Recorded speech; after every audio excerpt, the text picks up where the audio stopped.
Nice to see you. Brr. Oh.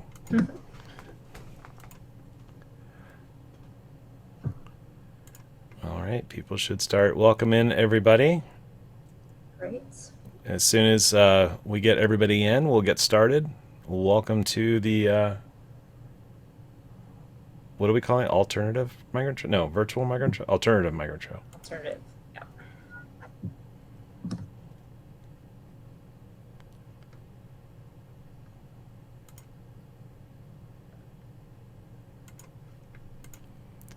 And again, welcome in, everybody. Glad you are here.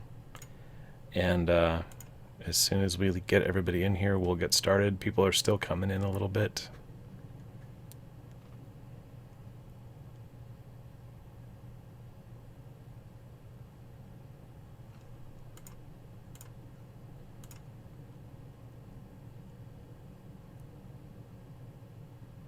All right, I think we're good to go. Great. All right. Well, welcome everyone to the fourth day of the Alternative Migrant Trail Walk, what would be our third day of walking. My name's Trish Augersma, and I am the one who will be facilitating this evening. I'm a member of the organizing committee, so I just want to welcome you all. Uh, Tonight's theme is welcoming the stranger. It's all about the creative and compassionate ways that individuals and communities are acting in response to some of the realities we've been hearing the last few days, the realities of border and immigration, injustices and policies. So we're welcoming three people from three different organizations and groups. Sarah Jackson from Casa de Paz in Denver, Colorado, Diego Pina Lopez from Casalitas in Tucson, and Tracy Taft from Ajo Samaritans. So welcome to all three of you, and thank you so much for taking time tonight to talk with us. I'll introduce you more fully before your time to present. I just had a few quick announcements before we begin. One is that we will open things up again at the end for discussion like we've been doing every evening. So feel free to stick around. We'll let you know when that's happening. Second, the film for today was Welcome Strangers, which is all about Sarah Jackson and her community. It's beautiful. I watched it myself today. Just so you know, Migrant Trail has donated money and given money to that so that we can watch it. When you get the link, there is an option to donate it as well, but you don't have to. But of course, we welcome more donations, and they go between the film outreach and Casa de Paz is my understanding. So you should be able to get email access to that to watch it. It will be available for the rest of the week. If you're having problems, though, feel free to reach out to us and we can try to help. The other thing about tonight is that Diego has to leave at 6:30. He is opening up a third shelter, he tells us. So he has a few things on his plate, and we're really thankful he's here tonight. But if you have questions for Diego, please try to get them in sooner rather than later at the beginning part of the discussion, so we can make sure that he has a chance to answer them. The other just quick things is that you saw an email from Brother David today about the Fast for More Compassion, and there's lots of ways you can participate in that. So I would encourage all of us to take part.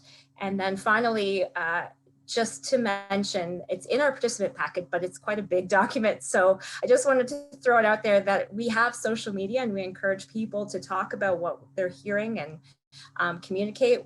The Migrant Trail is on Facebook, Instagram, and Twitter, although some are less active than others.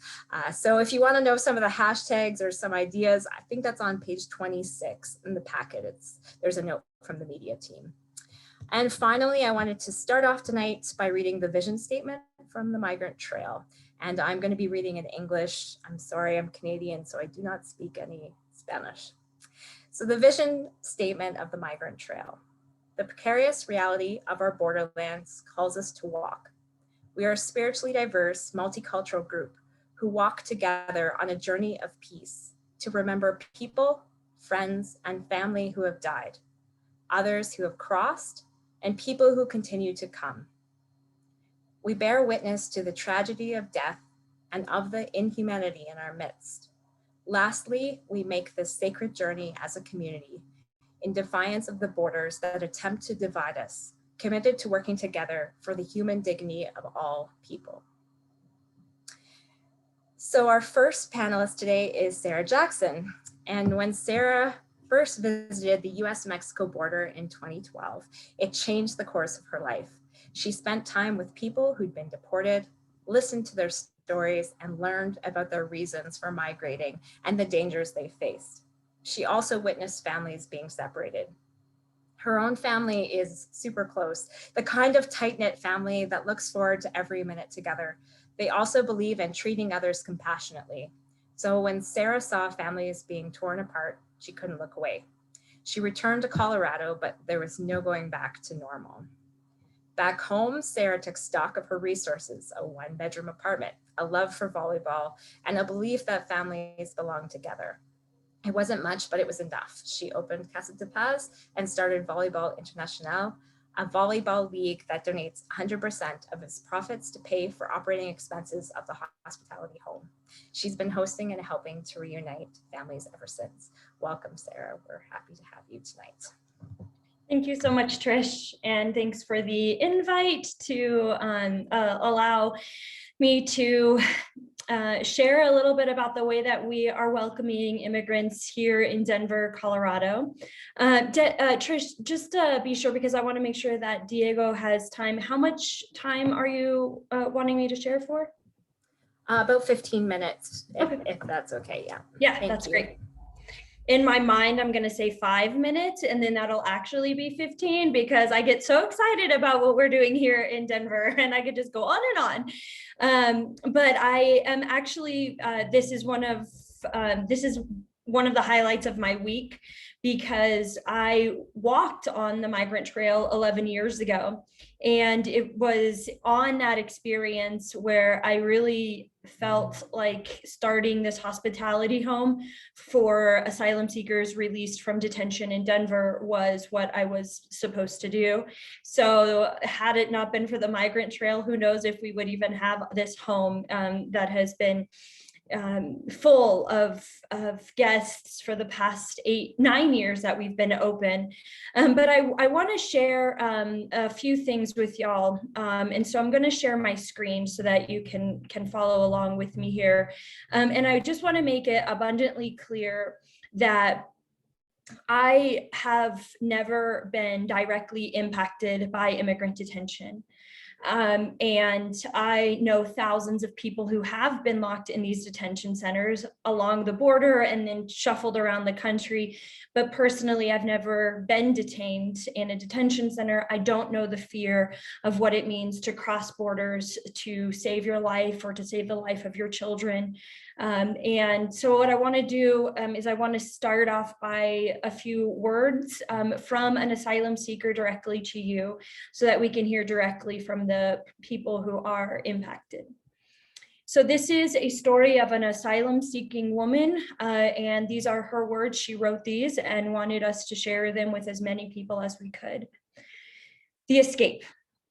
Telling my story is very important to me. I want to share my journey and my dreams and the hope that pushes me to carry on, and about the reality of being detained. But above all, I want others to see through my experiences that God does not abandon us, and when a door closes, a million windows open. I am a lesbian, and I lived my whole life in a country where I am not socially accepted, and the laws that are supposed to protect me are not followed, even by authorities. The father of my girlfriend's son had divulged information about our relationship and sexual orientation. My neighbors turned against us. Every day they threw stones at us and would harass us, but this wasn't enough for him. He wanted me dead. He hit me with the intent to kill me.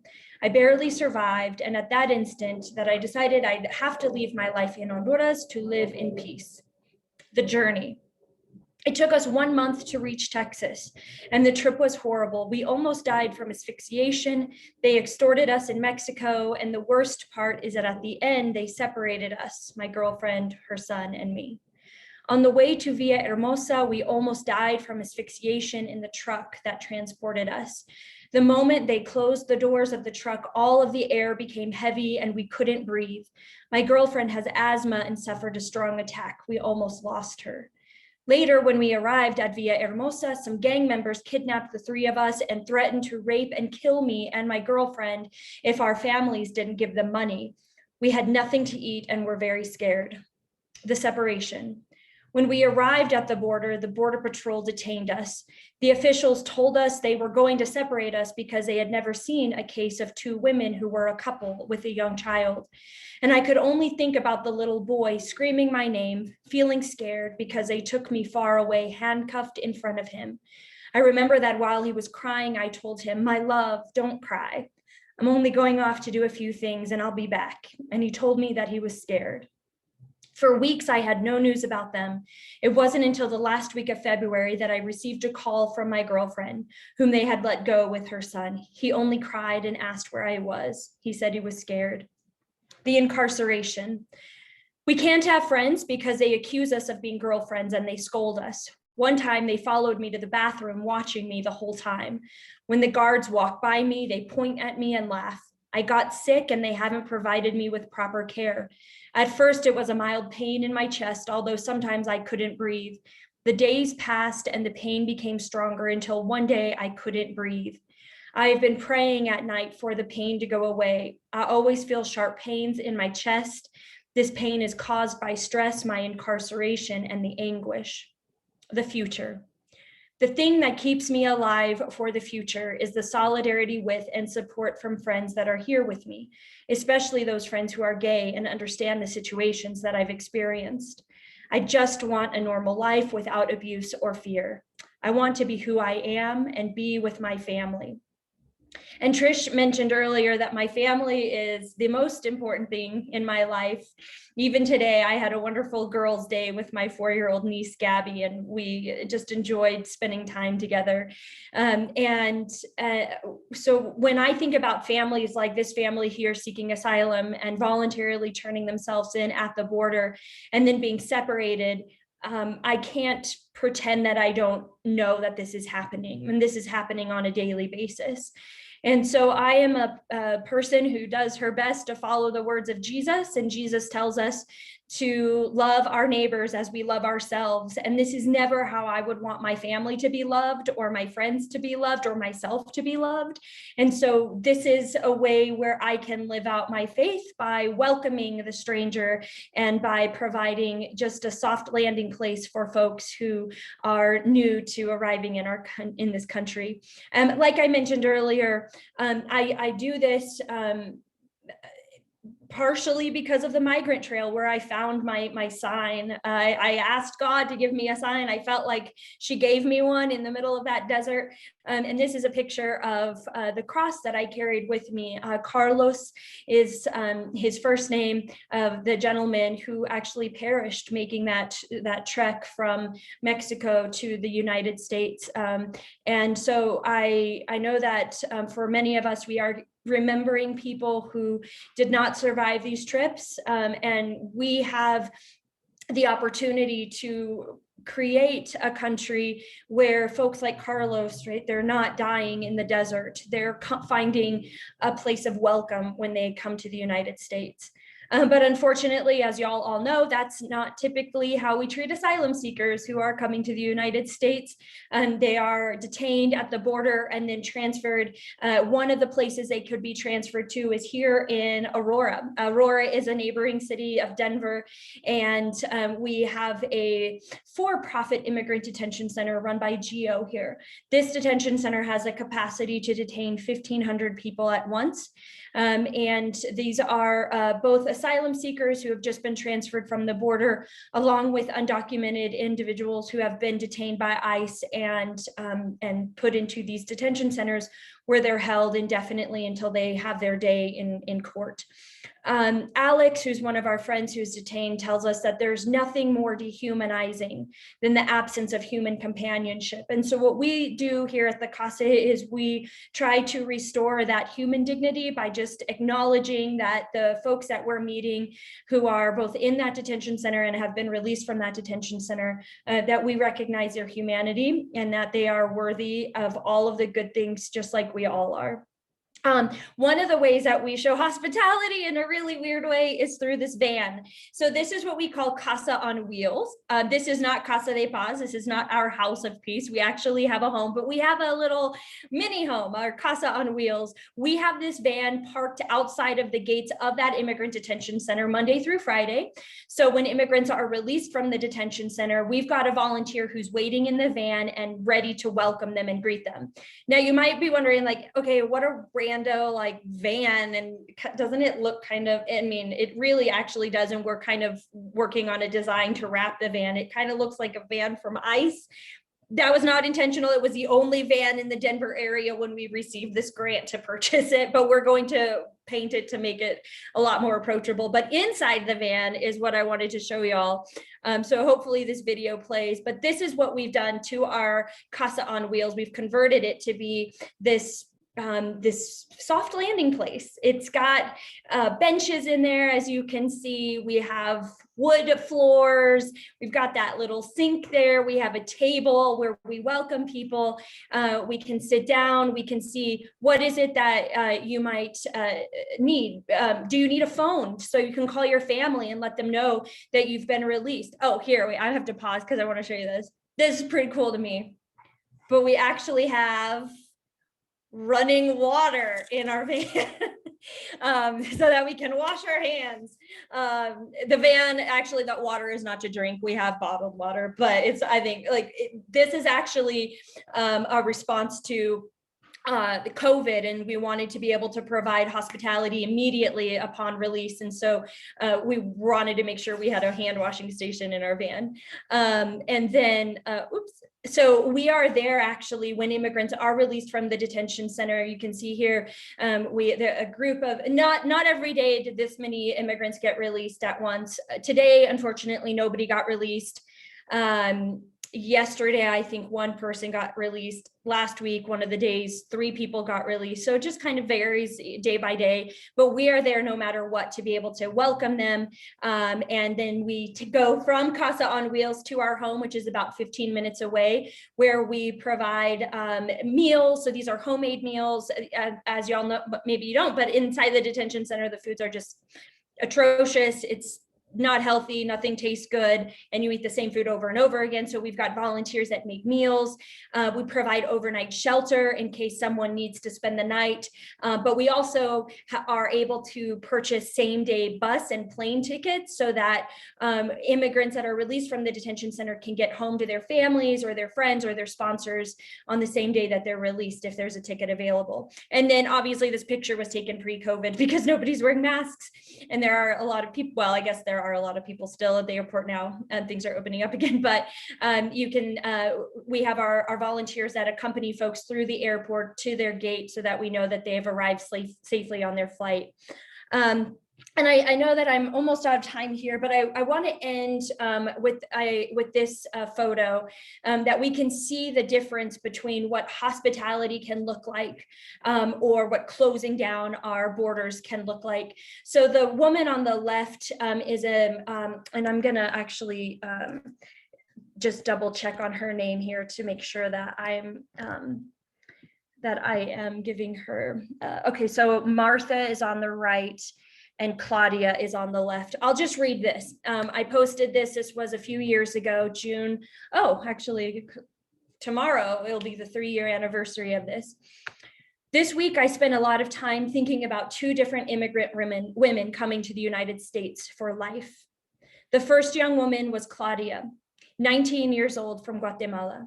She was fatally shot in the head and killed by a Border Patrol officer. Claudia never made it home to her boyfriend. At her funeral, family and friends adorned her casket with flowers to celebrate her life. The second is Martha, also 19 years old and also from Guatemala. After crossing the border, she was locked up in immigrant prison for months, eventually released at 12:30 a.m. and welcomed in at Casa de Paz. Martha spent her birthday in detention, so we gave her flowers to celebrate her life.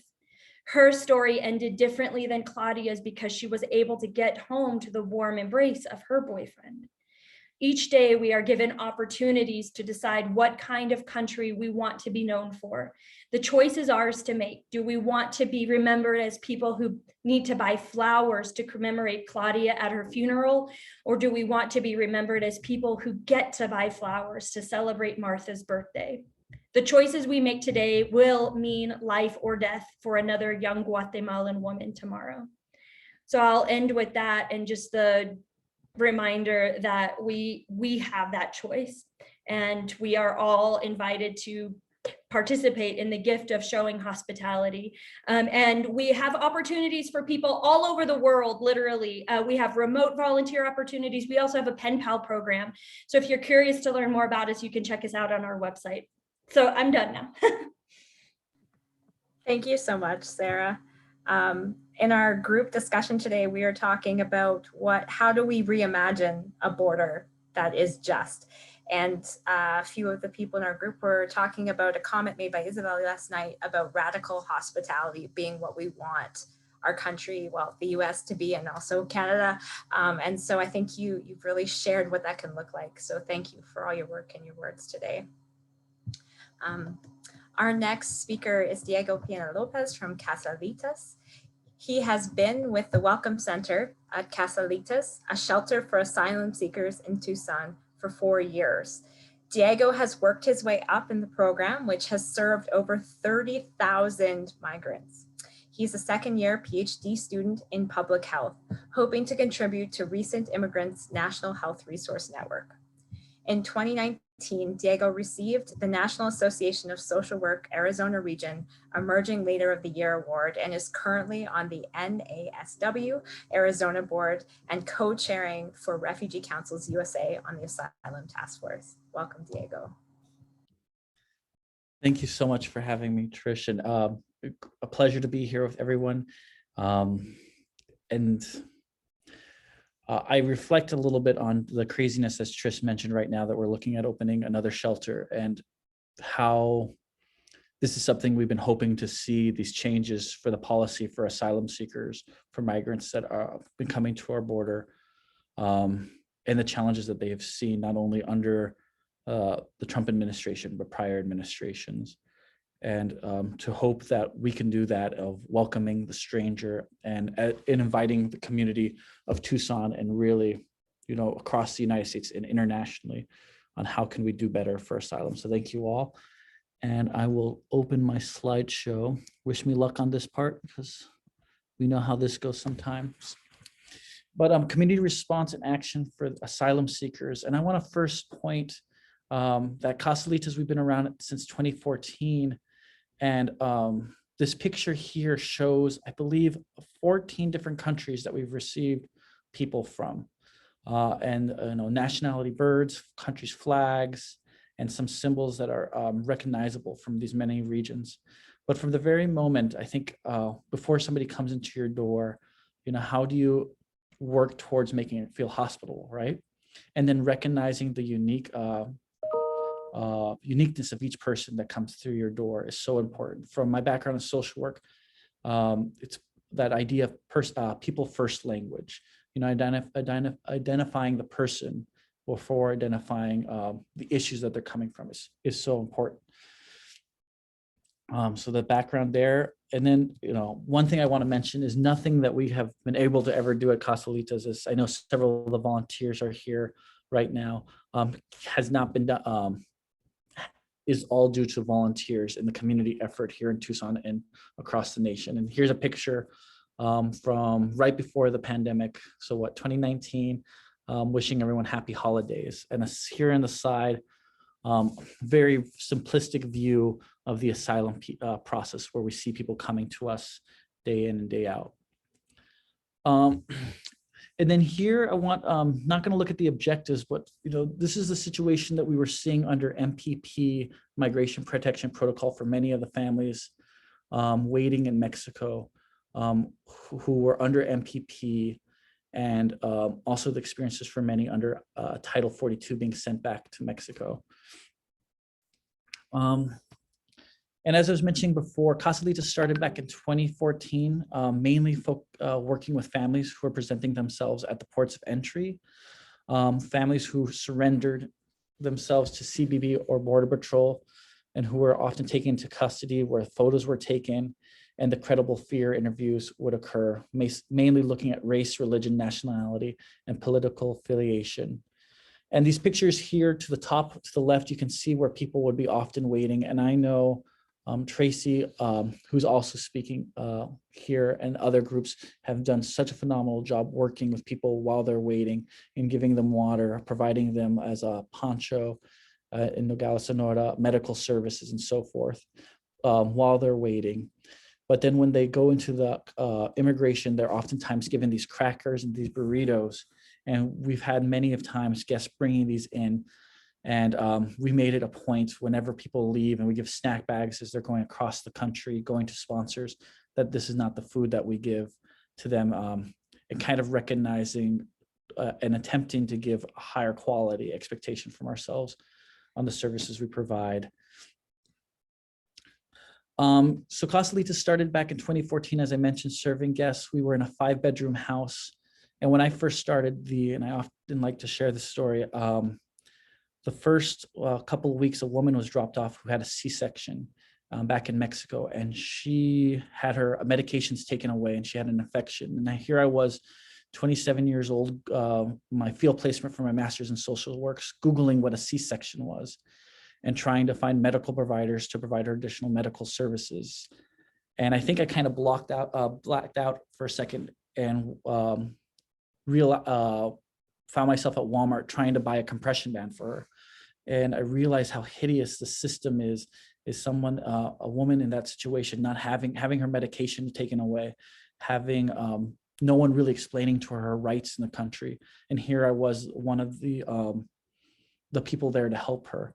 And you can see on the top left corner, our house, as we greeted a new family that arrives. And you could see in that photo that there was, that at that point, if a full family came, a father, a mother, and 2 children at the ports of entry, we would even see, as the last speaker mentioned, family, that father would be sent to detention and those mother and children would continue on their journey. And luckily, we've seen those policies change, but we know that the policies that we see on our southern border is really a form of trying to deter people and take away that human dignity. But the services that we have offered at the shelters, a space for families, home cooked meals, phone calls to families in their home countries and across the US to their sponsors, shower, clean clothes and laundry, legal orientation, and medical attention and needs. And the picture that's next to it, the right, is Sebastian from our Guatemalan consulate here in Tucson as he's greeting new families at a hotel that we had open in November, December of 2018. We had 35 rooms. This was, I think, the second or third time we did it. And the next picture is turning one of the rooms into a shelter, into a transportation lodge. And each of those boards behind those 2 gentlemen touching those arrows are a family leaving across the country. And then here on the third photo is Sarah Reed giving an introduction to a visiting group at our Welcome Center, letting them know the process that the family's going through and giving them a tour of our space there. As well as on the bottom, Sebastian again, introducing families when we were in our monastery. But it's so important for us at Alitas to make sure that those that come to visit us are educated, not only those that are coming across the country, but the families are coming to understand their rights and to make sure that we recognize any special needs that people have when they're coming through. And working with a vulnerable population, we recognize the importance of having a strength-based environment, but also a safe environment and trainings for all the volunteers coming. And then the volunteer screening and trauma-informed care lens when we're working with people and guests coming through. And this could be seen with our psychological first aid, with our medical team, and follow-ups and information given to each other between our different teams of volunteers. This was the policies that we saw, and I think somebody's probably, I believe, covered this a little bit for the other meetings, but if we want to, you can ask me questions on this. But to give you an idea of the numbers of people coming to our shelter, this is what we were seeing back in 2018 to 2020, and a little bit of the trends and how it has changed. And these are the guests coming through, the asylum seekers coming to our shelter. And what was phenomenal, as we were receiving so many guests, the volunteer from the communities and the outpouring was so amazing. Starting with our trainings, I think we were doing 2 times a week. We were getting anywhere between 30 to 45 people coming to a training when we were first putting them together. When we were at the monastery, we were up towards to 1,400 people trained to volunteer. But then the pandemic happened and we saw the numbers quickly decrease to about myself and 5 volunteers coming on a regular basis, but still providing services until these recent months where we've been seeing, and I'm sorry that the numbers cropped out, but the top number is 200 there. The numbers have started to increase the last few weeks, and actually today and yesterday were the first numbers that we went over 100 people coming. So requiring us to open this 3rd shelter right now. But I know today we're talking about is the welcoming of the stranger and the ways we do this. And I put this together a little while ago of the volunteers to show the different areas that everyone was working together. And you can see here, you know, we have kitchen volunteers coming, 3 people for each of the shifts, the front desk helping, greeting the volunteers and helping them address any questions, concerns, and taking notes for the staff there. A help desk service providing services for guests who might be separated from their family members, which is about 11% of the guests coming to our shelter, as well as helping them address any other concerns like how to get to Florida, or what does the transportation look like? Questions on what's the first court hearing look like in the country? Laundry team, folding the sheets from the day before to doing the laundry in the evening. Drivers driving guests to the airport and staying with them until they got on their flights, and then cleaning rooms, and then providing classes and services like ESL, English as a second language, or emergency English, we try to treat it. Art classes to let kids be kids and let parents release some energy in a different way.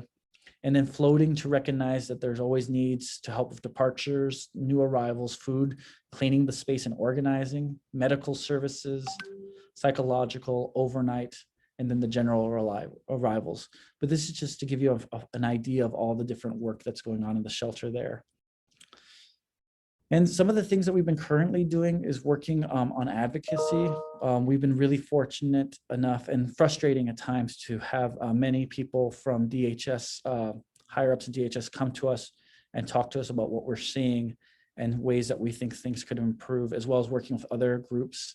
So here on the top left is people from the Save Asylum Network or group that's been meeting, as well as building partnerships with other groups across the country. As mentioned earlier, I'm on the co-chair for Refugee Council USA, so to look at how to better improve when families lose their sponsors or need additional medical services. We had a mask making group that just recently made over 53,000 masks for the pandemic. These were many volunteers that did not feel safe coming in during the pandemic, but they wanted to use the energy in a positive way, and that was one way they did it. Support to Mexico, we've put together, and I know Tracy will be speaking soon, this Migrant Aid Snoring Coalition, where we're working with many of the Samaritan groups, the Samaritan groups, No More Deaths, and many other groups on providing and recognizing needs in the shelters in Mexico, as well as the needs as we saw rural drop-offs occur, and provide those resources. So in the top right, you can see Dora from Salvacion taking resources to Sasabe, and improving our systems, working with volunteers on better information sharing with those other groups, as well as recognizing needs that people have. And really, you know, I'm a dreamer, so future planning and encouraging others to be creative in that.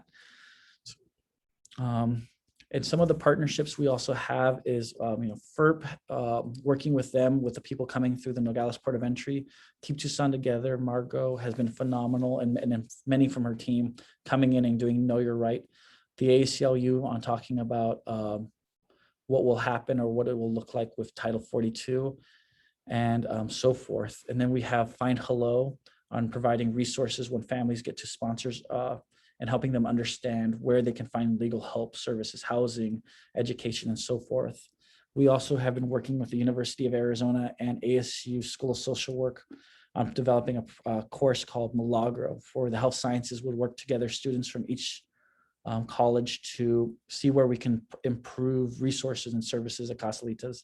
And then interns, where we've had about 16 interns across the US coming and being with us this summer as of right now, and seeing where they can fit into improve services or help us improve, and then fill in the gaps as we're seeing people being dropped off in many rural communities, and adjusting kind of the practices that we've been having to do.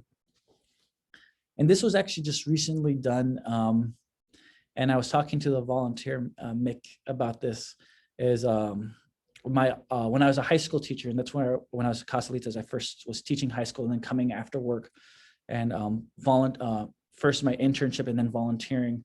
And I told her that I often think about the corporal works of mercy and how that is oftentimes in Matthew, where what I feel like we're often doing at Alitas, where I was hungry and you gave me food, I was thirsty and you gave me a drink, I was a stranger and you welcomed me, and I was naked and you clothed me, I was sick and you cared for me, I was dying and you cared for me, I was in prison and you visited me.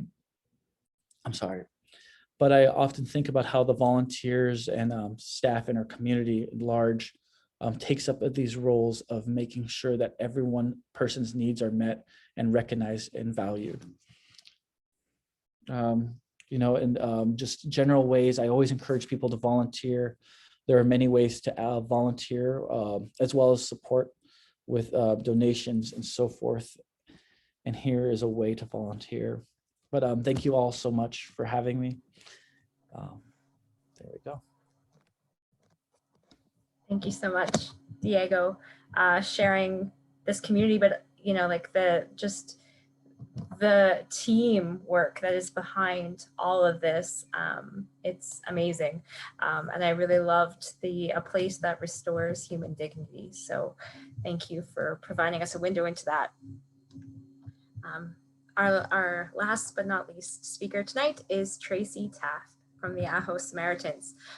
So after multiple careers ranging from teaching Greek philosophy to working in the trenches of rural community development, Tracy lives in the most remote western area of Pima County in the town of Aho, with just a population of 3,300. It's located 10 miles north of Y, both border region towns that have long been on the Migrant Trail.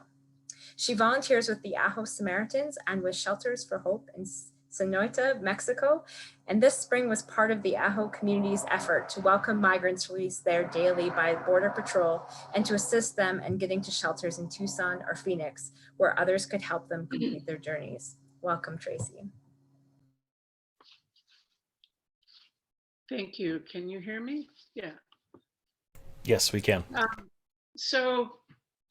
Yes, I come from Ajo, which is one of the little towns that Diego was talking about that have been experiencing the migrant drop-offs. And I wish that I had brought photographs. You can see behind me a painting, which is kind of a romanticized view of the desert around here. And so I ask you, since I don't have photos to show you, to imagine traveling through the desert. We are 40 miles north of the US-Mexico border, and we are 140 miles west of Tucson, 110 miles south of Phoenix, and 100 miles east of Yuma.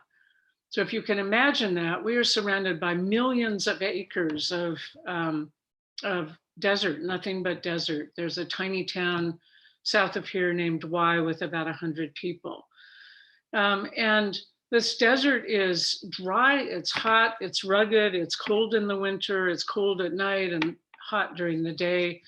There's almost no water to be found, unless you're lucky enough to happen across a Humane Borders water station or water gallons left by either the Aho Samaritans or No More Deaths out here. So just imagine yourself out in this desert. It's an amazingly beautiful and truly, for humans who aren't used to it, truly inhospitable environment. So that's where Ahu is. We're a tiny town. We're a former mining town. We are formerly a segregated community. We were three separate, like physically separate towns: Indian Village, Mexican Town, and the Ajo Anglo town site. So it's a community that has known for a long time racism, discrimination. The Hyachet and Tahanatam in town who are alive today, about 20% of the residents of the town, they experienced in their lifetime the loss of, you know, their ancestral lands, as Berlin Jose was talking about on Monday. So kind of in either despite all this or because of all of this, you know, in some complex way, this is a place with a really, really strong community spirit. And there've always been people here. I mean, since before any of us were around, who welcomed travelers from the desert. Those were the strangers welcomed. So the Aho Samaritans is a small group of volunteers. It's a very disparate group. It's not any kind of formal legal organization. It's an association of people with the mission to try to prevent death and reduce harm from the desert. And we do a bunch of things, but kind of an amazing amount of things for a small group of people. We provide desert aid, leaving water in the desert, working with search, rescue, and recovery groups, providing, in that context, medical evacuation and respite care when needed. We support 2 shelters in Sonoita, Mexico, just across the border. So, you know, about 42 miles south of here. For those shelters, we provide food, clothing, bus tickets, and pay for medical expenses as needed, and a lot more. We have a humanitarian aid office here, so the community can come in and get questions answered, and sometimes it could be found by people traveling. And now we provide hospitality to migrants dropped off by border patrol as often as twice a day, as Diego was talking about.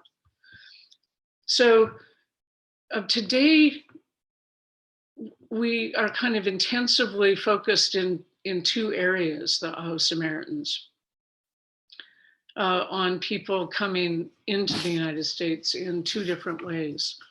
The first is just this kind of amazing fact that thanks to the Florence Project, for the last 3 or 4 weeks, suddenly migrant families who have waited, many of them a year, some of them 2 years, at shelters in Sonoita, have been able to get dates to present at the port of entry in Nogales. Now, the port of entry isn't open here in Lukeville, which is 40 miles south of Ajo and close to Sonoita. So the Samaritans have taken on the challenge of working with the Florence Project on the logistics of getting bus tickets to Nogales for the families who are going to present, and helping them to get there. They have to go in the middle of the night. The bus is at about just before 4 in the morning, and helping them get transportation, get themselves to Nogales, and then in Nogales to have shelter available, transportation to the shelter, and transportation from there to the border. And, you know, amazingly enough, I actually don't have a count. It's all been happening so fast that we're not even tracking very well.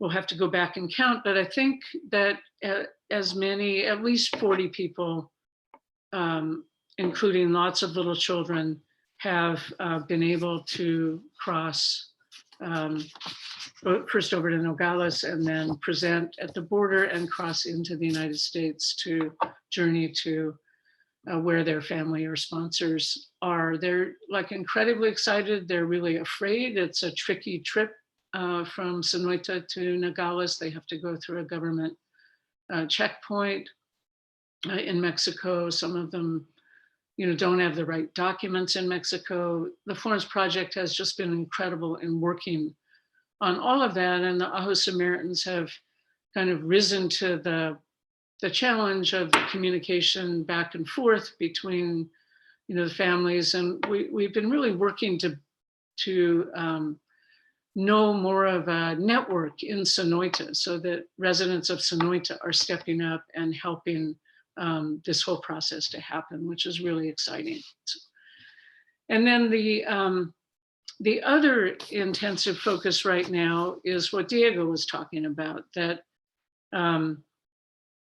we have, there are a lot of people crossing between ports of entry right now and being detained by Border Patrol, not being deported for a really complex, set of reasons, different from one family to the next. And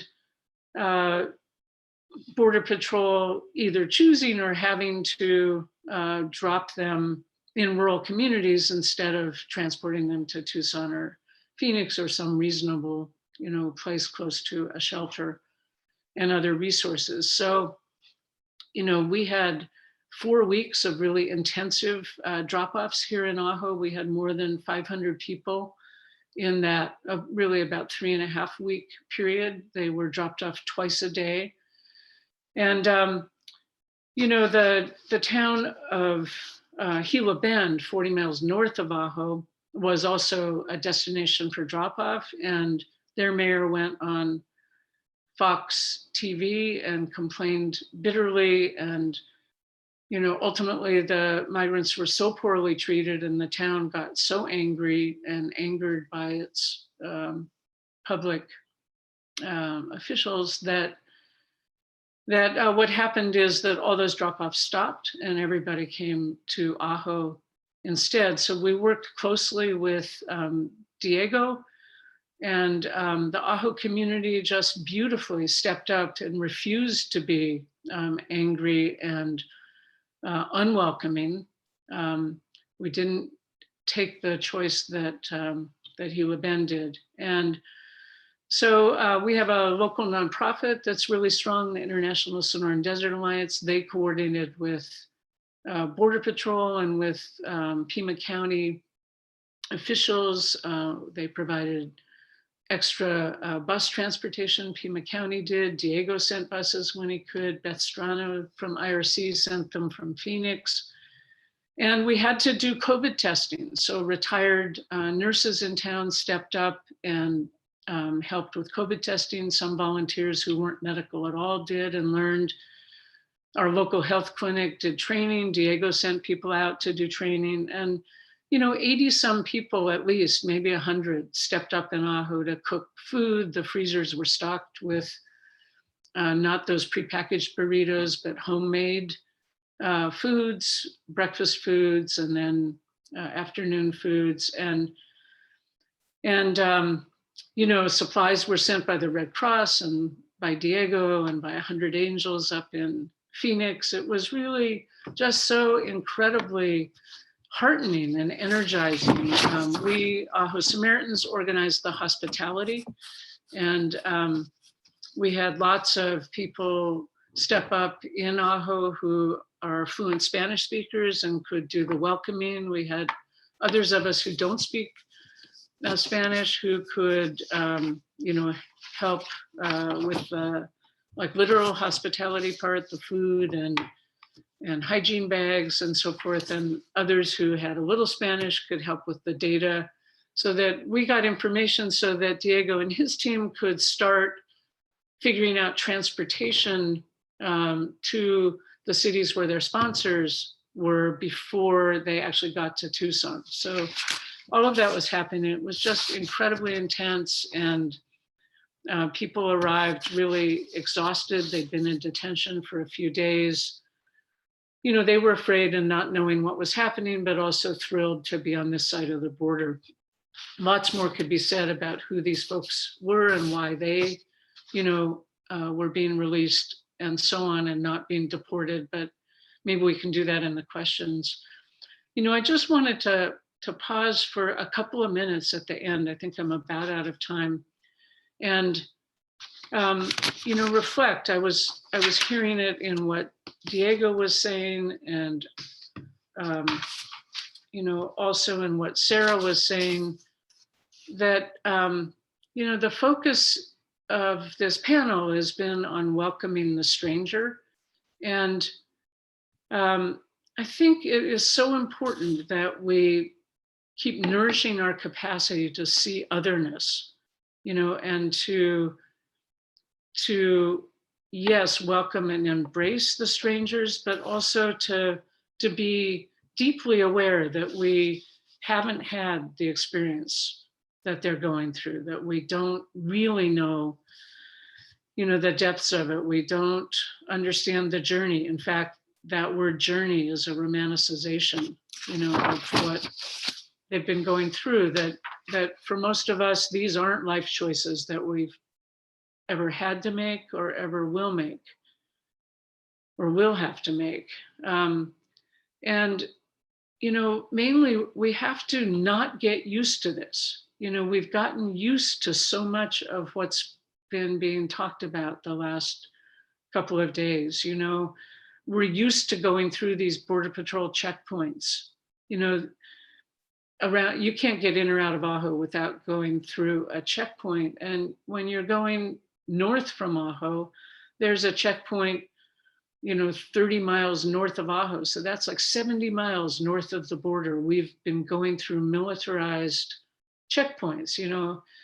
I was in Germany when I was young, and I remember going through Checkpoint Charlie. And, the difference was it was on the border. It wasn't 70 miles north of the border that you went through, an immigration checkpoint. It like makes no sense, but we've gotten so accustomed to this and inured to it. And, we must not let that happen with those we're welcoming in now. None of this should be happening the way it is. It's what worries us about how good we're being at welcoming and working with the migrants being dropped off here in Ajo and helping them move forward on, their path as quickly as possible, because they never wanted to come here. But, we can't be so good at it that we get used to it, and it now becomes part of this system that shouldn't exist in the first place. So I wanted to leave us all with that thought. It's the same, Diego's describing an incredible, process that they go through at Casa Elitas. And it's amazing how all of this has been put together, but it's all addressing kind of what shouldn't be in the first place. And we have to keep remembering that as we reach out and welcome the stranger, that what they've been going through, we don't really understand. And it really is strange and different, from our lives, and shouldn't have to be this way. Thanks. Thank you, Tracy. And thanks for that reminder that this is not the way things should be. And I know that on the trail, we talk about that as well, that we don't want to have to walk every year. We get a lot out of being in community with each other, but we hope one day we can stop, because these policies and these actions that are driving the situation that is unjust and should never be is still in place. So thank you for that. I also want to say that personally, I've felt the generosity of the Ajo Samaritans. They always bring us food when we're on the trail, and it's always delicious, and they're so warm and generous. So I've just always appreciated that. And they're, when we walk, there's a lot of communities that also help us out and make sure that we are able to do the work of the walk. And they cheer us on, and they bring us food, and they encourage us. So they are an essential part of the Migrant Trail as well. So thank you all. We will be moving into the Q&A now. And I just want to remind everyone that because of Diego's schedule, he's only here till for another half hour. So we have some time, but if there are questions for him, please try to put those in first. I also wanted to mention that 2 other communities that are not here today, but are being honored through this walk is the Centro de Recursos, sorry for my Spanish, para Migrantes in Agua Prieta, and the Casa de la Esperanza in Sasabe, which is where we start the walk. And on the day 1, I believe, or day 2 reflection, there is a video of their opening and some of what happened there. So we are contributing to those or organizations through this Migrant Trail Walk. And there are people who have walked with us who are part of those agencies as well. And so they're also part of today as well. So we'll start with the question from Scott. We were struck last night by Isabel's urgency that folks in the US interior know about border realities. Can Sarah and Tracy and Diego too talk about the differences in hospitality needs at the border and in the interior? The film on Sarah and Casa de Paz and her books are good introductions for beginners to immigrant issues.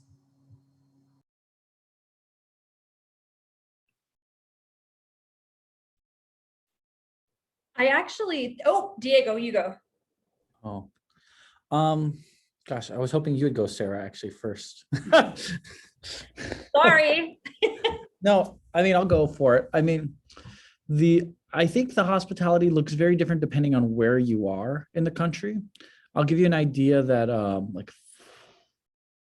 the 5 top states that we see people going to are essentially Florida, Texas, California, Georgia, and New York. And if you take a step back, those states are very different politically on how on almost every scale we would give, right? And working with Find Hello and other groups with Refugee Council USA and looking at services, and talking to families, a lot of times there's a lot of disparities because groups education with those communities are not there. I think the pandemic has actually brought a lot of things to light of health disparities on materials being translated in different languages. About 20% of our guests before Title 42 and MPP spoke Mam, Quiche, and other indigenous languages from Guatemala. And I know several communities or health departments worked on some of those resources. But I think there's a lot of health disparities that are oftentimes do not go seen.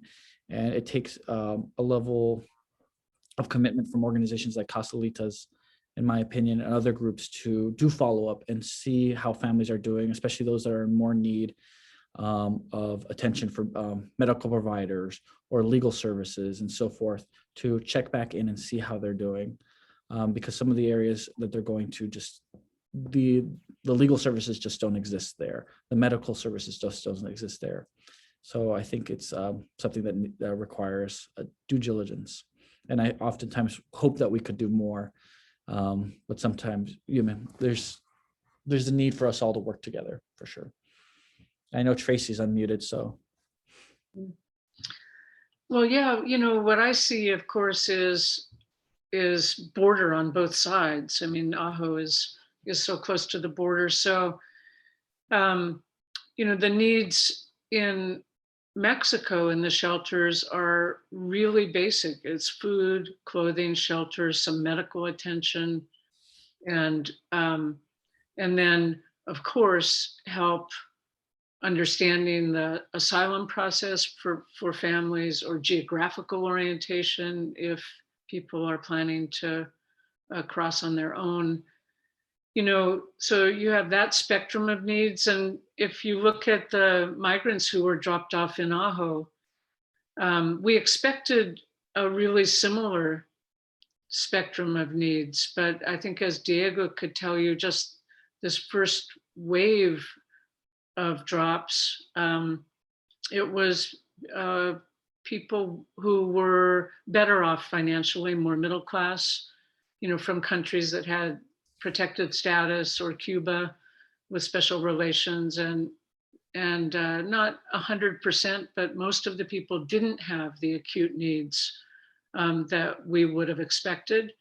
But we understand that the next wave, when it comes, will be more Title 42 related. And so we'll be looking, Diego, you have to say if this is true, but I think more at,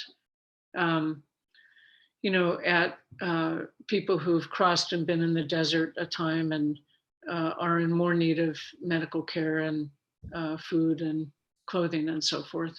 That's what we'd be expecting. Well, and that goes a lot into with Title 42. So the current policy effects that Title 42 has on the border is, under Title 42, the U.S. is able to send back everyone in theory. Now, the Mexican government is saying that they do not want certain countries to be sent back. So that leads to us seeing Venezuelans, Cubans, Brazilians, and certain other groups that might have a little bit more privileges from what we saw before, with about 60% of our guests being Guatemalan, for example, at Casalitas in the past. But, as Title 42 sends people back, it also puts this additional burdens on the shelters in Mexico. And I think Sussabe, I know mentioned it was where you guys started. In a time last summer, we were seeing hundreds of people being sent back to Sussabe. And then, we were all, and actually that's when Tracy and I started working more closely together, actually wasn't at that point. And then they started to move those people to Douglas. But I will tell you that the people that we were seeing coming from that Sussabe area of the border, and when we were doing COVID testing, some of them tested COVID positive. So for me, my concern in looking at the bigger picture was like, how are we spreading COVID amongst these shelters and these groups based off of some of these border policies and deterrents that we're trying to have people going across. But I think also, as I've been working on this for a very relatively short period of time. When I look down the list of people that are attending here, I will say, seeing the shelters in Mexico and how things have changed with the coyotes and the cartels and different groups is one of the other reasons why I wanted to start working with Tracy and other groups, was to make sure that we advocated and paid attention to how people were treated and taken care of in the shelters in Mexico, because there's not a lot of transparency at times on the services, and making sure that we could be advocates on both sides of the border.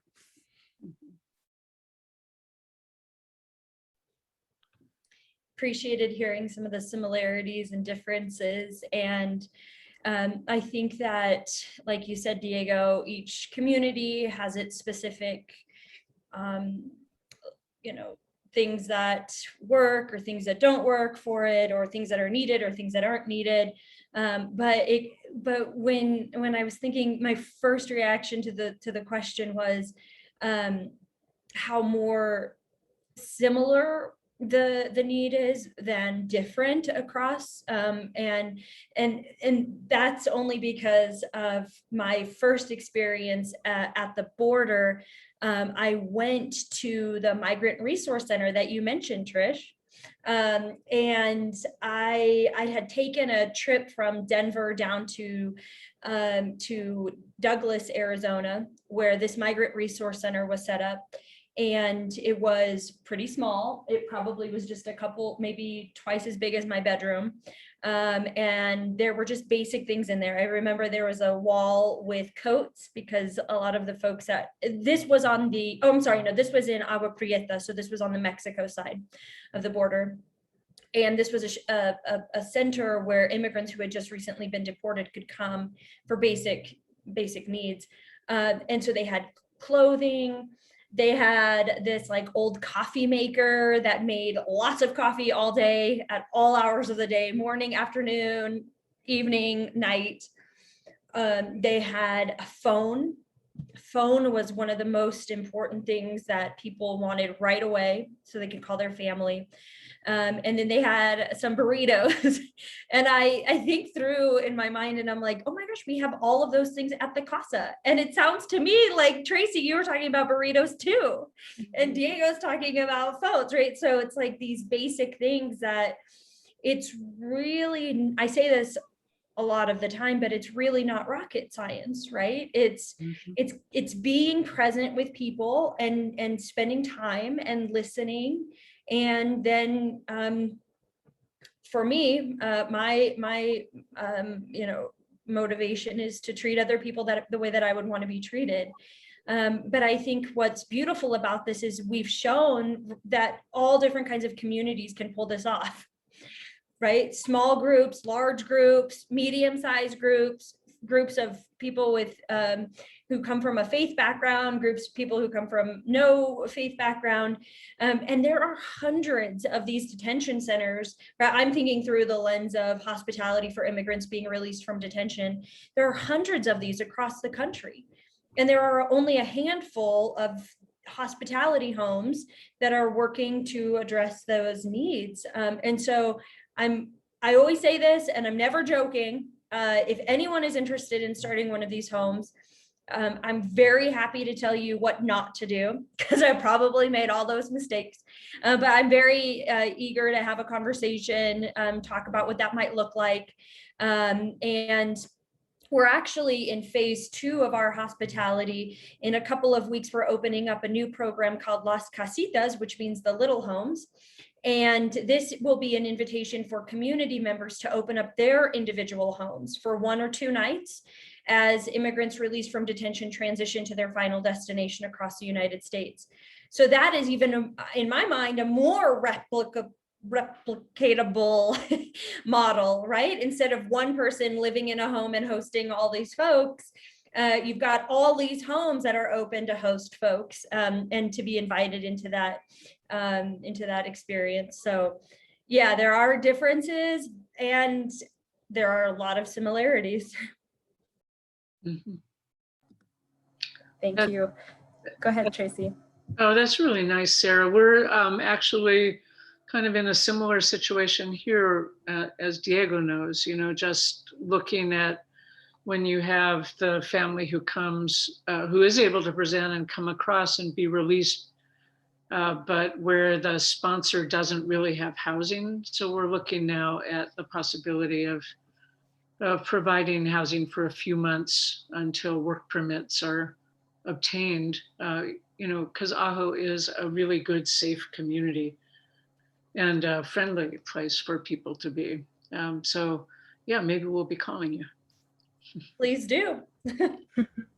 And we took our program, we looked at other groups in the United States that are doing long-term sponsorship, and we went through all of their materials and kind of put together one that fit well for our community. So I've got you might want to think about that phone call, because I'm about to just talk with you a lot about this, because it's something I'm very excited about. Great. Thanks, Sarah. So there was a question for Diego that you answered, but I thought I'd expand it a little bit, because Brother David asked, how did your high school students respond to your work at Casalita? And I'm wondering, just for all 3 of you, how do the people in your life respond to your work? I know that we've heard the questions before of what to do with that uncle in your life, but I'm just curious how people respond to your work and how you deal with that, if it's negative or if it's mostly positive, just some of those experiences that you've had. I guess I'll start since it went to me directly. When I started doing, it was my first year teaching when I started Costalitos, and it was in the 2nd semester. And a little bit of, the way I liked to teach was to share stories and bring a little bit of conversation for students and bring it, make everything more real, right? So it's funny, like trying to remember this one great story, but I'm going to butcher it if I try right now. But I will tell you that the students that that all the students were very understanding and respectful, as well as asked really good questions on like the why. You want to, as young people, high school students, there's a lot of questioning, why is this happening, how, and everything, and to walk them through like, this is how the policies work, and to give them a more accurate was phenomenal. And I know I was blown away with the school. It was South Point Catholic High School where I taught. When we saw the numbers change in October 2018, we were getting about 80 people per day. We were expecting around 1,000, close to about 1,000 people to be released in that course of that week. And it was supposed to be a 3-day weekend, rodeo break or something like that. And I'm like supposed to take these, I'm so sorry, I'm butchering the story. It was fall break, there we go. And I was like asking the teachers to give me some extra time off because of this craziness. So the faculty helped me with getting extra time off. And then the students from my classes ended up making travel bags for every family that came through. Say they made over like 1,600 travel kits for every person that came through our shelter. And the faculty helped pay for it. And on the last day when we were in the shelter, they helped transport people to the other shelters around the community, 7 different churches. So I look at, with the students, because even after that, students would come every block day from the different classes and they would vote to participate. And every class participated and everyone acted responsibly and respectfully and asked me great questions. So I think working with youth in that sense is phenomenal and gives them an opportunity to think about things differently. And to go off of that too is, so few people ever leave the United States. I've had the privilege several times to go to Europe and to Central America, but so few people out there have had that opportunity either because of the cost or their desire, right? And I can say for my family, being second generation, I know some of them struggle with the work that I do. Like you said, the uncle, I definitely have 2 of those uncles, but I also think that they recognize human dignity and recognize the need for people to be treated with love and compassion. And that's kind of the way I always look at it is from that way and from that conversation. They don't necessarily understand like why the US is taking the responsibility or it should be put on the US. But I go back to when I talk to news people or such, where they say the humanitarian crisis on the border. It's not a humanitarian crisis on the border. It's a crisis in these home countries that people are fleeing from at times. And where does the US affect these countries and where can we help support and uplift families who never want to leave their homes, right? Mhm.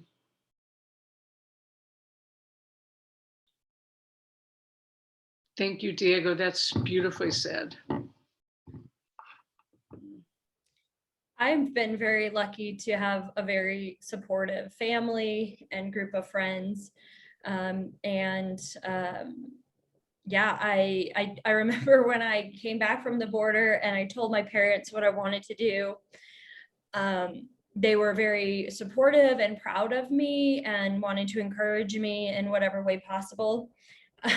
But essentially what I told my mom is that I was going to start living across the street from the immigrant detention center and let people stay in my apartment, my 1-bedroom apartment, complete strangers who I'd never met before. And while they were supportive, they were also a little bit nervous because they were my parents. And so my mom actually, and she's on the panel, or she's not on the panel, she's one of the attendees. My mom made me take self-defense lessons before I was allowed, where I'm like 25, but before I was allowed to open up my home, I had to take self-defense lessons, which I'd never had to use. And in fact, I'm more afraid of silence when there's nobody in the home and it's quiet. So I much prefer there to be people around. But yeah, I think that I don't understand why, but I'm not going to question it too much. I'm just going to be very appreciative that God gave me a supportive family and supportive friends and people, literally thousands of volunteers in the Denver area and now across the country with our Pen Pal program.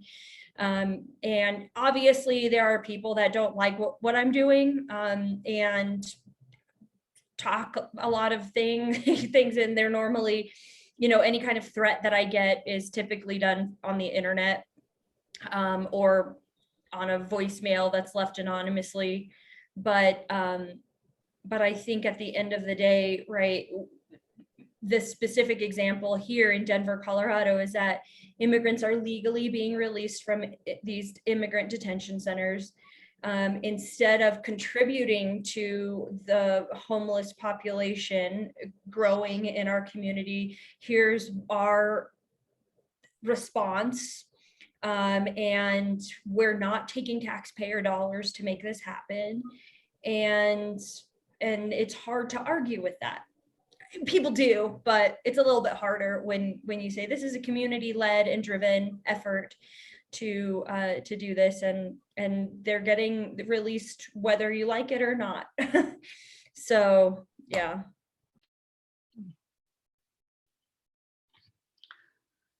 Yeah, my story is really simple. My friends have to watch out because they almost whatever I wind up doing, they get sucked into it or they wind up donating. So yeah. Mm-hmm. Those are great friends to have. Yeah. Thanks. So there's a question for Tracy, but I may leave that just for a bit yet. Gil asks, what is the status of migrants being released by CBP at the present time? Diego. Give me a second. So essentially they are, gosh, I'm forgetting the term used for it, and apologies. So for CBP, Customs and Border Protection, so at the ports of entry, they are processed through NPP, through Title 42 as an exemption due to their experiences within Mexico or their home countries. No, Tracy? Oh, I think what you're looking for is, really they're released on their own recognizance. So they're released with court dates. Oh, I see. And they're legal to another level. Yeah. They're legal and on their own recognizance to appear. I thought maybe that's what Gil meant. That might, yeah, probably what she meant. So, but everyone is legally through the port. Yeah, everyone that is coming through there or between the ports of entry to our shelters or groups would be legally here. So same status really as those coming out of the detention centers, right? Own recognizance. Yeah. Yeah. Yeah. Thank you. Just to add to that, I have a question because you all have been on the ground working with asylum seekers and migrants during this past year and a half. So I'm wondering if you can speak to how COVID has played a role in your work and what you've seen on the ground and how that has impacted the lives of the people you're seeing. So my story on that is not what you would expect. And, maybe Diego can make more sense of it, but, we COVID tested more than 500 people in a little less than 4 weeks. And I think only 7 tested positive. Of course, these were the rapid test kits. So, positives are regarded as accurate and negatives not necessarily so. So I don't know what the error rate is.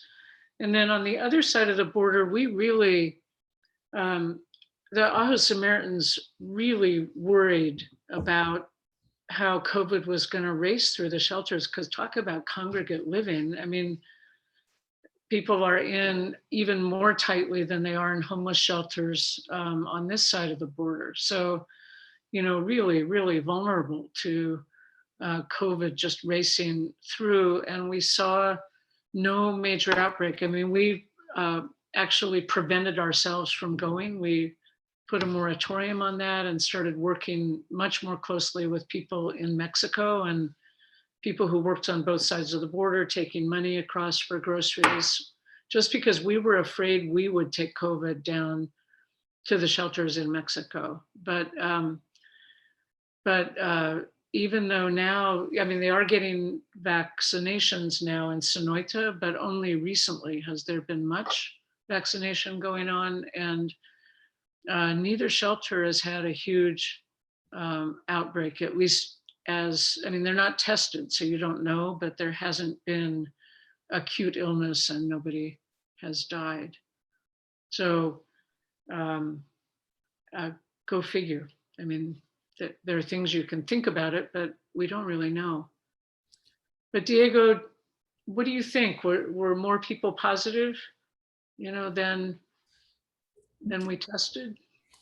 Oh, on that one, I mean, the Binax now is not my favorite test. And well, it's the conundrum of availability of resources and effectiveness, right?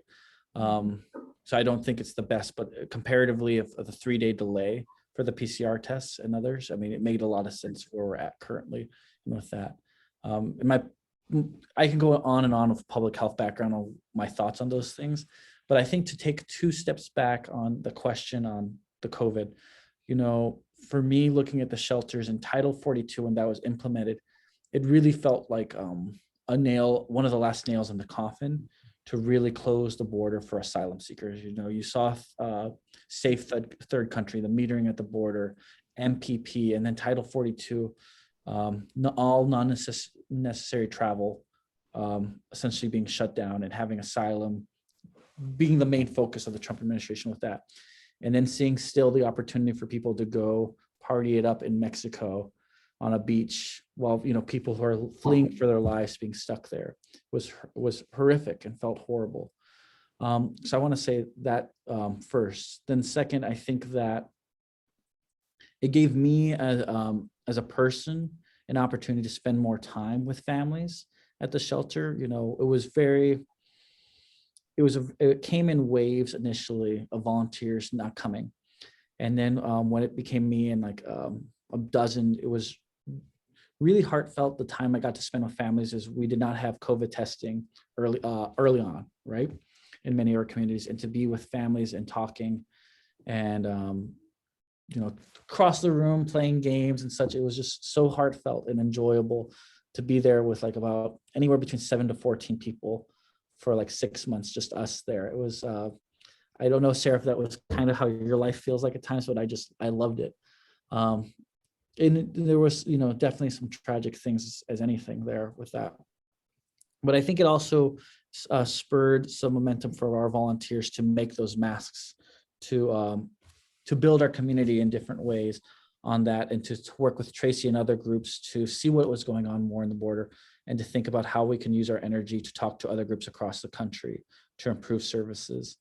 And then when, as COVID testing was more available, and as we were starting to see more of the light on the other side of the tunnel, I think the volunteers, we started doing a COVID, oh my gosh, what was it called? I want the exact name, but we essentially had volunteers from each group coming together to talk about how they would feel the safest in our space. And we moved that goalpost very simple of like, okay, we're going to do this. And then we're like, as we learned more about COVID and as we felt more safety, we moved the goalposts even further. And as Tracy was saying, is like doing the COVID testing there, the face mask, the goggles. I know we were trying to go a little bit further than the CDC and the World Health Organization's protocols were to make everyone feel safe, but having people come, teaching each other how to get tested. And then I will also say, learning more from a public, going for my PhD in public health and recognizing the funding and resources for COVID. Like we just got the CDC Foundation for follow-up families as they leave us. And we've been providing COVID vaccinations for every person that leaves our shelter if they would like to, the J&J, and then soon I believe Pfizer for 12 to 18. Forgive me if I'm wrong, but I know it's the one right there. But to advocate for those resources and see like how can we advocate for the families, their sponsors, to make sure that they have the education and the materials for it. So it's been very challenging an ordeal, but it teaches me more and more how amazing our community is and how we can all work together. And even through the hardship of an administration like the Trump administration, we can all do amazing things and great things as long as we work together. Thank you. And on that note, I know you have to go. So I think that is actually a beautiful space to end your time with us. Thank you so much, Diego, for your words and the work you do on a daily basis. There's a note, you are all beyond amazing. So thank you, and wish you all the best in the new shelter. Thank you so much. Take care, everyone. Sarah, did you want to respond to that question? Sure. Yeah. One of my favorite things that we did as I was hearing Tracy and Diego talk about just the safety precautions. When COVID first hit here in Denver and everything started shutting down, obviously we did the mask and the face mat or the visor, and then the gloves, the double gloves, the gloves at the detention center, the gloves at the new gloves at the CASA, new gloves at the airport, new gloves when you leave the airport. I mean, my mom, again, speaking of, we're trying to find gloves, right? This is when we think that it's being spread. Now we've kind of figured out it's not really that way, but she found a car like shop, like AutoZone. They had like thousands of gloves, and we bought them and we like a whole car of gloves, and who knows, what people thought about us, but we were like, we really need these. We're dealing with folks that are in these prisons, and there have been multiple outbreaks who at the detention center, including just a few weeks ago, probably 3 weeks ago, there were about 100 folks that got COVID, another outbreak. And even though the detention center has told us that they are vaccinating people, just last week we spoke to somebody who said he asked for a vaccination and was denied it. So, adding that, just another layer of trauma on top of trauma on top of trauma, that now you're in prison when you're 3 times likelier to contract COVID in a detention, even more than 3 times in a detention center. And so what we did is, one thing that we were able to do when people were released from the detention center and we looked scary, right? You couldn't see our faces. We put pictures of our faces on our shirts. So our volunteers would find a picture and just tape it on their shirts, a smiling picture, so that the guest could see, this is what they look like. And that was one of my favorite small little acts of love that we were able to do. And then with our visitation program, pre-COVID, we had a visitation program where every week we would send close to 100 people in to visit people who were detained. But the in-person visits are still suspended here in Denver. So we shifted that to a pen pal program. And it's been interesting because before, with the in-person visits, we could only send volunteers here in Aurora, Colorado. But with our pen pal program, we are able to write with folks no matter where they are. So maybe originally we were writing with Jose, who was detained here in Aurora, but then he got transferred to Louisiana, and the volunteer would keep writing with them. And then Jose would tell his friends in its new pod about the program, and they would want a pen pal. And now we've grown to, since the pen pal program started, we've had over 400 volunteers writing with more than 450 detained immigrants in 33 different detention centers across the country. And that the need is continuing to grow, especially right now we're seeing an influx of folks from Brazil who speak Portuguese. So if anyone on the call is speaks Portuguese, or someone who speaks Portuguese, please send them our way so that we can make sure we're able to correspond with our friends who speak that language. And then the Casa on Wheels was a response to COVID, because pre-COVID, what would happen is someone would get released from the detention center and they would wait in the lobby until a volunteer was able to pick them up. And sometimes that would be a few hours. So we really wanted to think, what's the quickest way that we can get people out of that detention center and not have to go back in and wait? And that's where the Casa on Wheels came from. And then also, pre-COVID, when guests would stay with us, they would be responsible for booking their own ticket. We would help them with the logistics, right? But like their family or their friends would have to come up with the funding for it. But we've had such a response from our community that just donated without even being asked. They just started donating money. And we wanted to, again, kind of like what Diego was saying, like what are ways that will make you feel safest? And for the folks that stay with us, they want to get home. They don't want to stay for 2 weeks and self-isolate. They don't want to they want to get on the plane, on the bus, go home.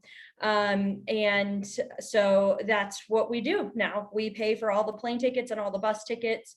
And that's a simple thing that we can do to take one thing off the plate of them having to worry about. But it is funny because I was homeschooled, and when this first hit, I remember reaching out to my parents, because they of course planned the curriculum that I was taught in school growing up. they both taught me, my mom and my dad. And I was joking, but maybe not, but I was like, why didn't you have a course on how to run a post-release support program in the middle of a pandemic? Why didn't you teach me that in high school? Like, really? You set me up for failure, but we figured it out. Like, our community came together and we figured it out. So even if we don't learn it in high school or middle school, like, we, you know, with the good community, we can come up with some solutions. That's fabulous. Yeah, it is. So Tracy, Brother David's asking if you could speak a little bit more about ISDA, its history and its embracing of the TO Hispanic and Anglo cultures, an antidote to the segregated history of Ajo. Oh, yes, I'd love to. You know, we're just so lucky here to have a nonprofit that is kind of by its own constitution, trinational and tricultural. It's Tanatam Nation, Mexico, and this Anglo part of Arizona, or really trinational, tricultural part of Arizona. So its board of directors has always been trinational and tricultural, and its mission is to preserve and enrich the environment, cultural, and economy of the Sonoran Desert. So we were really lucky, you know, in this case, that ISDA is such an active nonprofit in town. It's works with all the different government agencies, and so was able to communicate easily with, on the one hand, with CBP, and on the other, with the county officials. They had all the connections. And so that facilitated that whole level of coordination for the response, so that we were able to, you know, to have buses and, you know, and to know in advance when the drop-offs were going to be. The Border Patrol folks agreed to give us, try to give us 24-hour notification, which makes a huge difference. You know, think about it. The bus trip to Tucson takes 2.5 or 3 hours. You know, so if Tucson has to send the bus over here, we're looking at 6 hours round trip. You know, so it was for us all about, you know, figuring out how to, as quickly as possible, move the migrants forward, you know, in their travels, not to have them be stuck here in Ajo. But the fact that ISDA could communicate with all these different agencies and had the respect, you know, really helped. And then the Ajo Samaritans, kind of under that umbrella, were able to mount the hospitality effort. And but lots of people in the community turned out to volunteer. It wasn't just either ISDA volunteers or Samaritan volunteers. The whole community stepped up. It's just that kind of place. It was very heartwarming. What does ISDA stand for? International Sonoran Desert Alliance. And it's we aren't a town. We're not an incorporated town. We're just a place out here, you know, with 3,300 people. We're part of the county. And so the nonprofit ISDA actually owns the town center, the historic buildings, and has renovated them for the community, which really meant we had facilities available to us, because they could give us the recreation hall, you know, and learning center and so forth for the migrant drop off. So, you know, probably easier than a government could provide those facilities. So yeah, it was really, it's a happy place. Thanks for the question. I'll do one final call out for questions. And if you have one, you can write it in there. I just had one other question for Tracy for myself. You talked about the Florence project, and I'm not familiar with it. And I imagine there might be one or two other people who might not be familiar with it. Can you talk a little bit more about what that is? Sure. I wish I could give you, maybe somebody else can put their website in the chat. But it's a very large group of lawyers and interns and staff who work on immigration issues. And they have been working on the Mexico side of the border, helping the families, helping families to know which of them are able to get through at this point, which will be rejected right out. And then helping them get their paperwork together and their case together. They send an attorney across the border to accompany the family to present.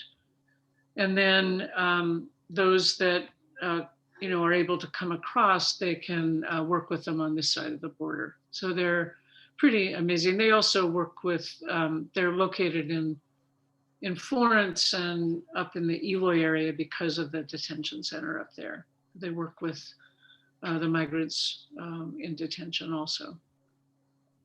You. And Kim sent us the link and Sarah posted it to all attendees. So you should see the link there if you want to learn more. I also see there's a question from Tom about how you manage the Samaritans' relationship with Border Patrol. Are there some agents easier or more humane than others? And I guess with Sarah too, how do you manage your relationship with the detention center and the folks there and navigating that? Yeah. I guess one of the surprising things to us was that, at the very beginning, the first few days, we had some pretty awful experiences, of a family where the grandmother was separated from the mother and child, and the mother had her medication and didn't want to travel on, but there was no way they would get reconnected if they didn't. It was just really awful. And there seemed to be a lack of concern on the part of the station to really track and get these folks back together, figure out location. But from that point forward, to our surprise, what we kept hearing from the migrants is that they were treated with compassion and kindly. So any preconceptions that folks in our group might have had, I think were done away with. I think they were pretty well treated. And we had kind of a remarkable community-wide, like I was saying before, step up in terms of who volunteered. And one of our strongest volunteers was the wife of a Border Patrol agent who was providing extra snacks and so forth down at the Border Patrol station also, because they didn't have a big enough budget to, provide the food that the kids would want, for example. Yeah. So, they're all kinds. They're not the ones usually making the policy. Oliver is a gentleman who stayed with us after his release from immigrant detention and ended up staying around for the last 4 years as our main host. And he lives at the casa and just make sure that everyone's taking care of our guests are taking care of the volunteers. If they have any questions, he's there to answer them.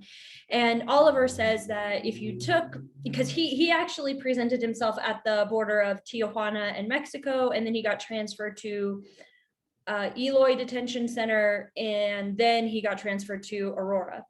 And so he was detained for, I think, 7 months. And he said, out of that whole experience, if you take 10 guards and line them up and you split them down the middle, half of them are fine. They're just doing a job to make money.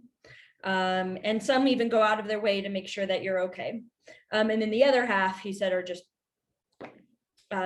not nice people and will do things to go out of their way to make you feel less than and make your experience terrible. And I can say that I have heard stories of both of those, right? But and this is hard for me to say because I don't want it to come across defending people who are doing these jobs. My family was persecuted during the Holocaust, and I have a I stay up at night thinking, you know, what would I do? What would I do if I was in this situation? If I had a gun to my head and the Nazi was telling me, you do this or we kill you, hopefully I would say take my life. But what if they were doing it to my 4-year-old niece? What would I do then? You know, so I'm trying hard not to make excuses or assumptions, but I will say that there have been multiple times where the guards, I've seen them do things that they didn't need to do in a moment of compassion. I remember specifically one of the most powerful examples that I saw was there was a woman who had come to the lobby of the detention center to drop off a backpack for her husband who was about to be deported, and it was cold, it was the winter time, and he didn't have a coat or heavy boots, and she knew he needed those winter gears, you know, that winter gear to when he was deported, but it wouldn't all fit in his backpack. And she was frantic trying to zip it up and make it fit, and the guard at the desk was, you know, telling her, you've got to make it all fit. If you can't zip up the backpack, he's not getting his stuff. So she kept, you know, she was getting a little bit more flustered and her voice was getting a little louder. She was, how do I do this? What can I do? And he stood up from behind the desk, and I was waiting to go in to visit someone, and I was just kind of watching to make sure, like, if this gets escalated, what am I going to do? And he stands up and he walks around the desk. I thought he was going to kick her out and tell her, you're causing a scene, get out. But he actually took everything out of the backpack and then rolled it up really, really tight so that it were smaller, and he was able to get everything in and zip it. So I've seen moments like that, but then I've also heard the guards, you know, I've taken tours before. The guards are on their best behavior, right? So they're not gonna mess it up really when there's an outside white woman, right, looking at what they're doing. But I've heard many stories of guards abusing in every way folks that have stayed at the casa. The other thing, though, that we have to keep in mind is that one of the main ways that people find out about Casa de Paz is through the guards. So the guards will let them know when they're processing them out to be released. If the person is saying, I don't know where to go, the guard doesn't have to say, don't worry, there's a van outside. There's people that will take care of you, right? They don't have to say that, but a lot of them do. And almost every week I get a call from a guard who's, hey, I'm letting someone out. Is someone at the van? We call it cow, Casa on Wheels. So I just said cow, but they don't call it cow. Maybe they do behind, but I've never heard anyone call it the cow. But so there are groups in the Denver area and across the country, as y'all know, that are working on abolishing ICE, on shutting down detention centers, and I am very pro all of that. But that's not our mission or our focus at the CASA. So what we do is we can then just refer people to those organizations if that's what makes your heart beat stronger. So I would say that, like Oliver said, some are fine and some are not fine. And we're just very happy anytime somebody walks out of the gates of one of those detention centers. Thanks. And Oliver is featured in the documentary, if I'm not mistaken. So I highly recommend that you watch it. It's about 20 minutes. So it's not long, but it's yeah, it features Oliver and his work in the house. So there's two more questions, and so I think we'll do those two and then we'll leave it there. The first one is, people who engage in humanitarian aid work and hospitality often experience compassion fatigue, secondary trauma, and other related stress. So what are ways that you and others that you work with take care of yourselves? Are your organizations trauma informed? That's a question that makes me pretty sad, actually. I think it's a real challenge for the Ajo Samaritans. I think just this, I can't speak for the organization, but for myself personally, you know, my perspective is that a small number of people are doing such a huge range of things. And some of the trauma fatigue comes out as conflict, you know, that lots of us are coming at this work with different backgrounds and different motivations. And I think it's very common in humanitarian aid organizations that you know, you need your friends, you bond, you divide into groups. It is it's a hard setting, and I don't think we do have good trauma training. I think a few members do. One of our members was, you know, on trial last year twice for having provided humanitarian aid, and I think that was a huge trauma for him and his family and loved ones, and for all of us who were engaged in that, and for others who watched it too. And so, whoever's asking the question, if you've got resources and suggestions, pass them on, please. I think we all need them. Thanks. Lots of therapy for me. I had a breakdown 3.5 summers ago, a mental breakdown.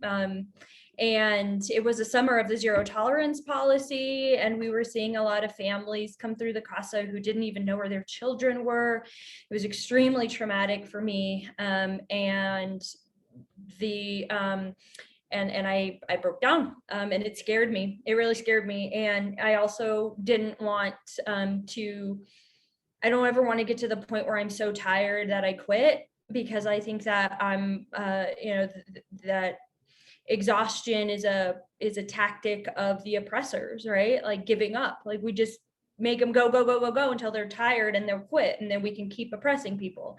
So when I started thinking about it in that context, that this system of burnout and fatigue is actually designed to get us to stop, so that our movements will die. I'm a very stubborn person, and I don't want to see this movement die, right? So what do I do to take care of myself? I do a lot of therapy.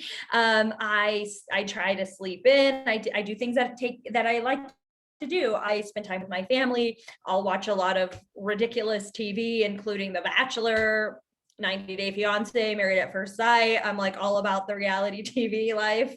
And then I also, I think that one other thing is just setting boundaries on my work life. And just this year, I finally started, I finally stopped, or last year, in August, I stopped answering emails on the weekend.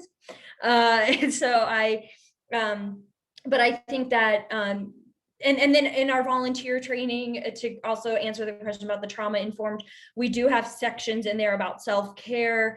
We have resources available for our volunteers to receive compassion fatigue therapy if they would like, but then also learning about, all of our volunteers go through a trauma-informed course on dealing especially with the adult migrant population, and a couple, one of the ways that manifests in our day-to-day at the CASA in pre-COVID times is, instead of preparing a plate of food for our guest and putting it in front of them, we started to just literally open up the refrigerator and say, what sounds good to you? What would you like to eat? And it's one simple thing that they are able to do to reclaim their dignity and reclaim their voice when all the decisions in the past were being made for them in the detention center. And so if you want to bring a meal over to the CASA, even if you're literally just dropping it off at the door and leaving, we have you go through our volunteer training where you learn a lot of these concepts, because the impact that you have far outweighs your intention. And I've learned that the hard way, where I wasn't aware of something and my impact caused more harm than it did good. And so what we try to do, even if you're just making a meal, we really want you to understand these basic concepts so that we're not further traumatizing an already traumatized person. Mm-hmm. You know, we found similar things, Sarah, even just in this very short migrant drop off. You know, if someone's going to spend 2 or 3 hours, you know, with us in Ajo, you know, we would have volunteers who, with from the best motives, would be trying to push food and more food and medical equipment and bags and things, just to try to give without, we had to, as a group, step back, and we processed after every drop off. The group of volunteers sat and thought together about how it had gone, because in most cases, really coffee was eagerly wanted, and juice and something for the kids. But then after that, really the right thing was to ask, would you like anything more? Rather than to keep bringing more and more and more things their way. So I resonate with what you're saying. Thank you both. The last question is on radical hospitality and where you see its most imaginative demonstrations, even the humblest examples that may inspire and empower newcomers and others to join into existing works or to jumpstart ones.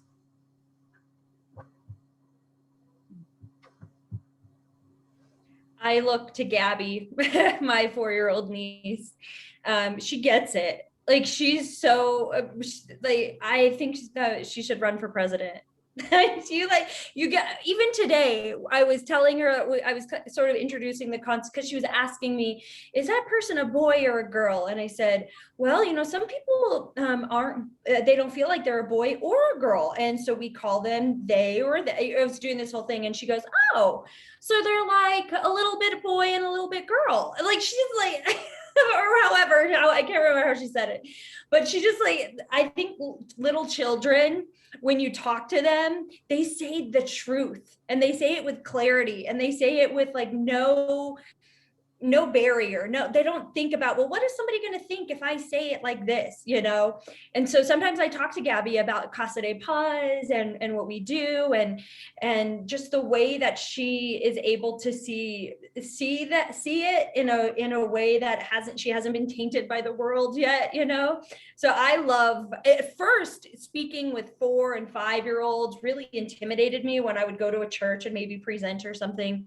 But now I really crave that experience, because I want to be more like them, the little kids. That's where I find my inspiration. Trish, could you talk some about what you think radical hospitality is?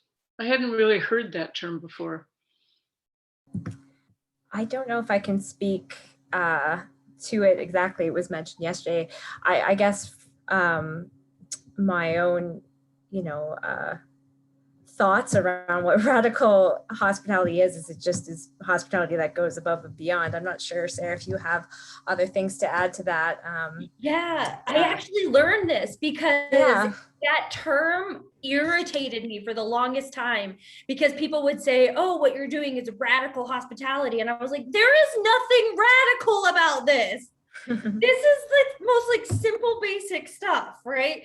But I learned, actually, I think it was from Saulo, who is behind the scenes doing all of the tech stuff, that radical hospitality, actually radical, like part of the root of that word, or part of the meaning of that word means root of.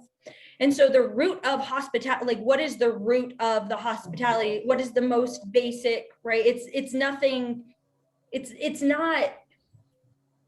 nothing groundbreaking. It's literally talking about when we get to the root of it. And what is it? What is hospitality? It's breaking bread with strangers. It's the love of the other, right? It's being present with someone. And so, yeah, that term like always bothered me, because I was like, this isn't radical. Just like making sure that somebody has some food. Like, when's the last time that you got food and you're like, wow, that was radical.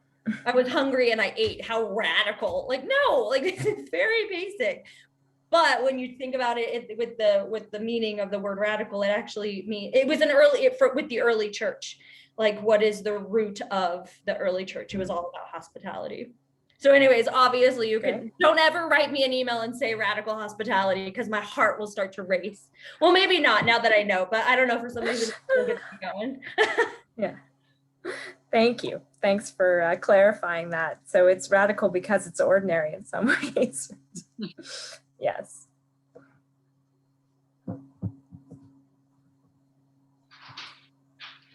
Did that help, Tracy? Do you have an example or have some thoughts on that?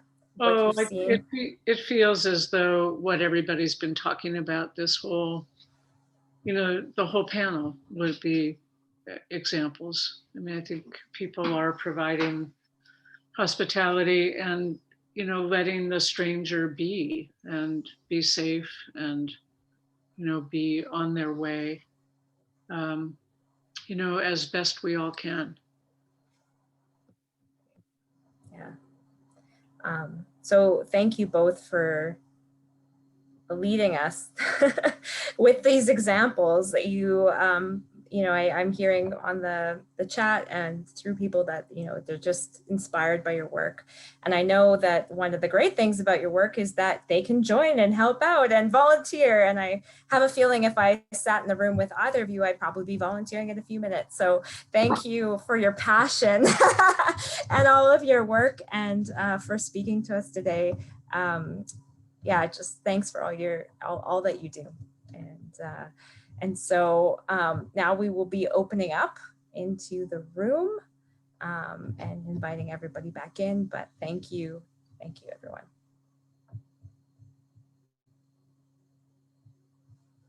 All right. Thank you to all three of our panelists for being here and for everyone else being here.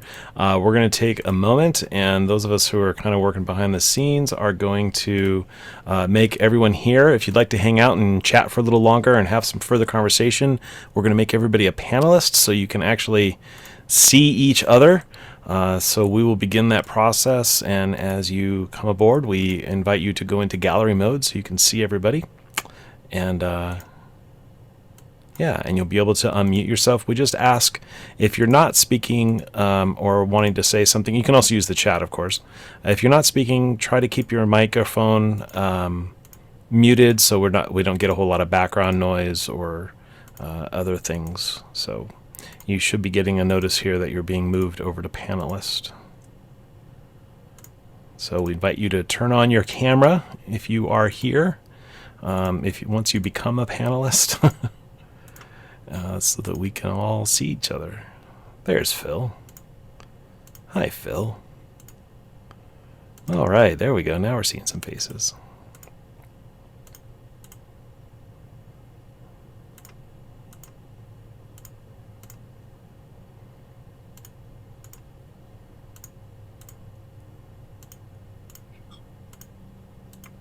Beautiful. Hello, everybody.